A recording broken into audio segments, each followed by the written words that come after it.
Hey heroes, Jonathan here at Night Knowledge. In today's Age of Wonder 4 video, I'm going to show you a new build that involves the use of the new Giant Ruler Kings.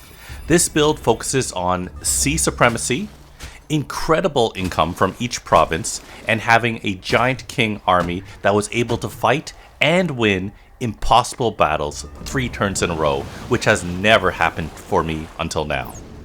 This is my Storm Giant build led by Thor Odinson. Starting with the physical traits, I've selected the Siron, which according to lore are descendants of the Mare, the astral mermaids. I've selected the Swamp adaptation primarily to slow enemies down on land. Arcane Focus, which will increase our 3 culture combat units magic damage. And finally, I've selected Quick Reflexes, which decreases range hit chance by enemies. For the origin culture, I've selected the Mystics and the potential specialization for an empowered spell in combat, an added debuff called Dissonance that applies extra damage, and this school of magic causes my casters to deal 2 types of damage, lightning and frost, which are great against sea-based and fire creatures respectively. In terms of society traits, I've selected Great Builders for the added gold from quarries and the starting throne city bonus of a quarry and stone walls. But more importantly, I've selected Experienced Seafarers, gaining seafaring immediately, allowing you to deal more damage while embarked and gain more experience too.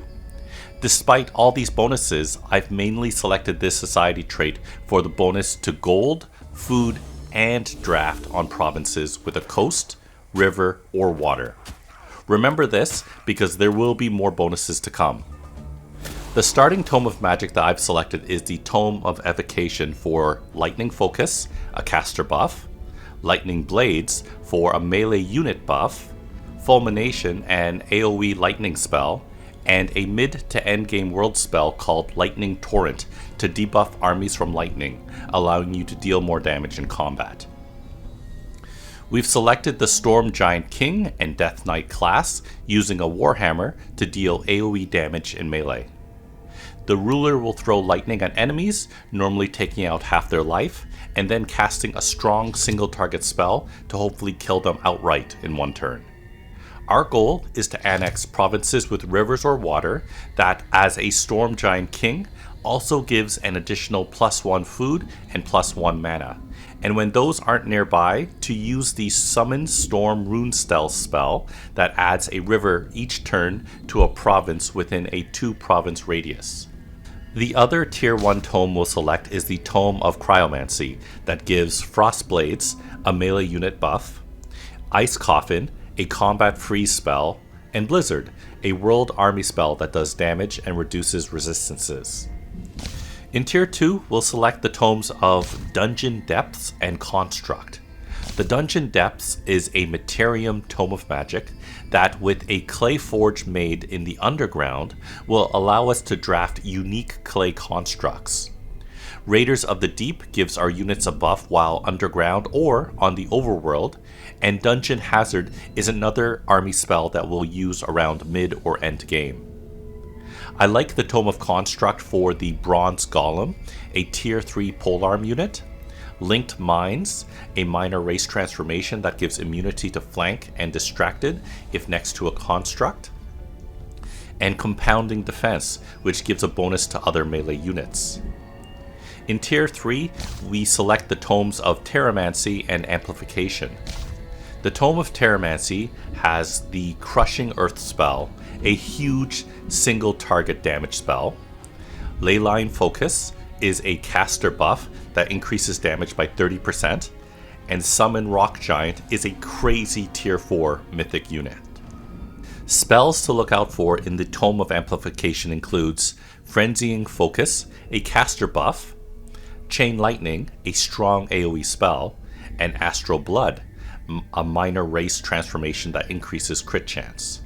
In Tier 4, we get some amazing tomes of Stormborn and Crucible.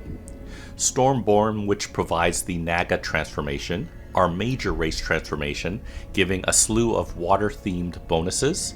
The Stormport structure, which gives additional mana, and the Lightning Storm, a combat enchantment. In the Tome of the Crucible, we're looking for meteor projectiles that gives casters an AoE attack, and Lava Burst, a powerful fire-based spell with a 2-tile radius. With this information, essentially, aim to make cities and swamps and along coasts, using the Summon Storm rune spell to create rivers on the land whenever you don't have a water province feature to get a ton of additional resource income. Aim to get one city or at least a province annexed underground to make the Clay Forge, allowing you to draft the clay units, specifically the Clay Defender.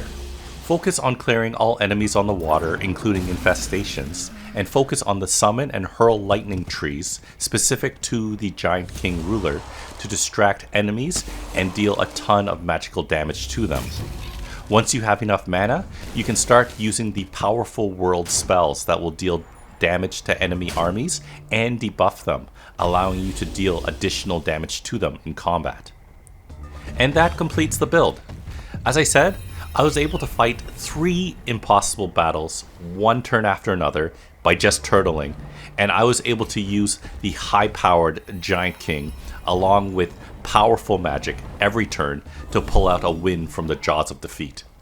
Let me know in the comments below if you have any good suggestions on how I can optimize this build further, and check out the rest of my channel for other videos on Age of Wonders 4, video games, board games, and other fun things. Thanks for watching, and I'll see you next time.